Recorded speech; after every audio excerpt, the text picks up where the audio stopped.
लेकिन सबसे पहले चलते हैं हिंदुस्तान जिंक के मैनेजमेंट के पास और हमारे साथ अब यहाँ पर अरुण मिश्रा जुड़ चुके हैं। अरुण जी नमस्कार, बहुत शुक्रिया साथ जुड़ने के लिए।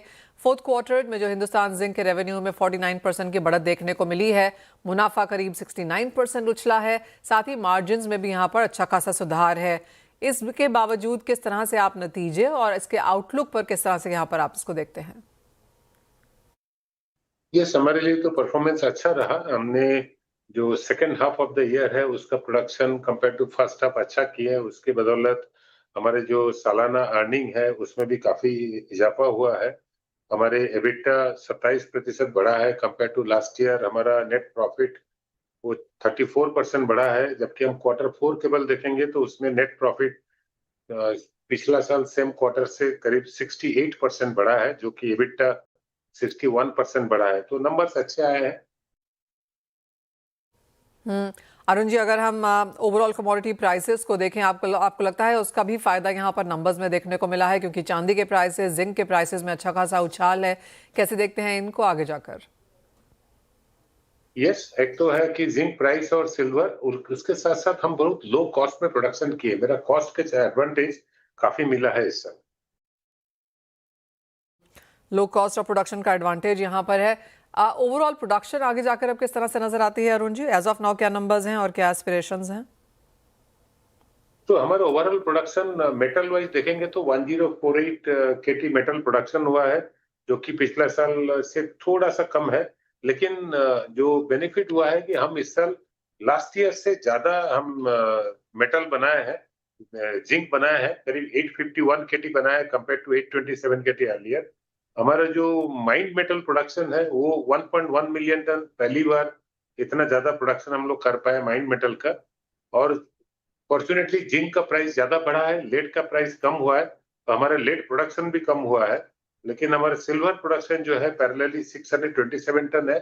साथों साथ हमने 11 केटी का लेड जो है थ्रू कंसंट्रेट सेल किए हैं, उसमें 37 टन सिल्वर का हमको वैल्यू मिला है। तो वो अगर जोड़ते हैं तो मेरा एक्चुअल सिल्वर देखेंगे तो 666 टन का प्रोडक्शन हुआ है।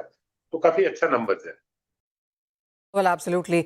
चांदी से आपको फायदा मिला है, जिंक से फायदा मिला है, और जैसे आपने कहा लेड के प्राइसेस नहीं बढ़े, लेड की प्रोडक्शन भी नहीं बढ़ी, तो वो यहाँ पर बैलेंस आउट हो गया। अरुण जी, चांदी की कीमतें अब आपको क्या लगता है आगे कैसे जा सकती हैं? हमने $30-35 की चांदी को 120 जाता हुआ देखा, अब 60 के आसपास, फिर 80 के आसपास। क्या सेंस यहाँ से बन के आ रही है? तो मेरे हिसाब से 65 टू $75 में रहना चाहिए, इसी के रेंज बाउंड रहेगा। हो सकता है थोड़ा बहुत आगे पीछे बीच बीच में हो सकता है। और जिंक प्राइस हमारे असम्पशन से अराउंड 3100 से $3300 पर टन रहेगा। तो ये अच्छा है, न्यू नॉर्मल है।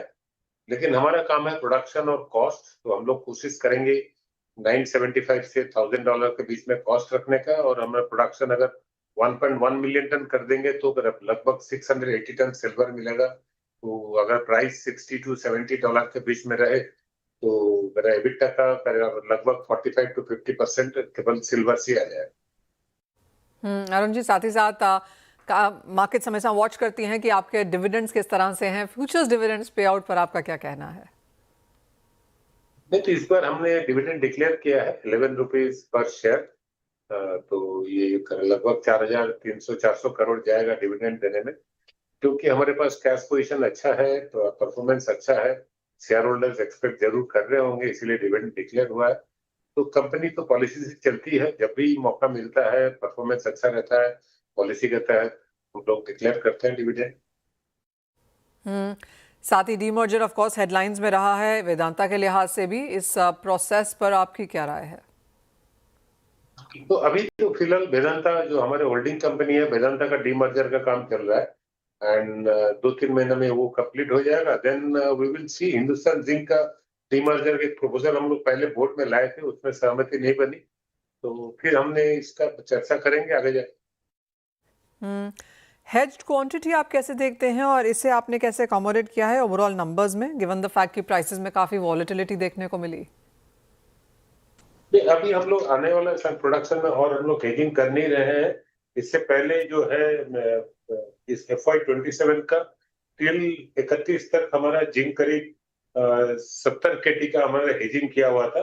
एंड सिल्वर का करीब 60 टन का हेजिंग किया हुआ था। इसका आगे अभी नया साल में हम लोग कोई हेजिंग अभी तक कॉल नहीं ले रहे। एक फाइनल सवाल फिर आगे के आउटलुक पर और जिस तरह के मैक्रोज फिलहाल यहाँ पर बनते हुए नजर आ रहे हैं जहाँ पर स्ट्रीट काफी डिवाइडेड है, आपकी क्या सेंस है, किस तरह से आप यहाँ पर इसे बाजार को देखेंगे? नहीं, हम तो मेनली डोमेस्टिक प्लेयर है। गवर्नमेंट ऑफ इंडिया का पुश फॉर इंफ्रास्ट्रक्चर वो चलता ही रहेगा एंड इंडिया का डिमांड जो है स्ट्रांग है। Similarly south east Asian economy में भी डिमांड स्ट्रांग है, वहां भी इंफ्रास्ट्रक्चर का खर्चा सारी सरकारें काफी कर रही है।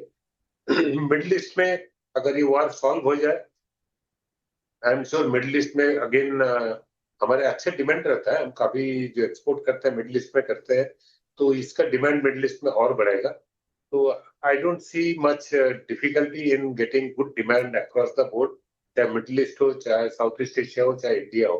These are all growing economies.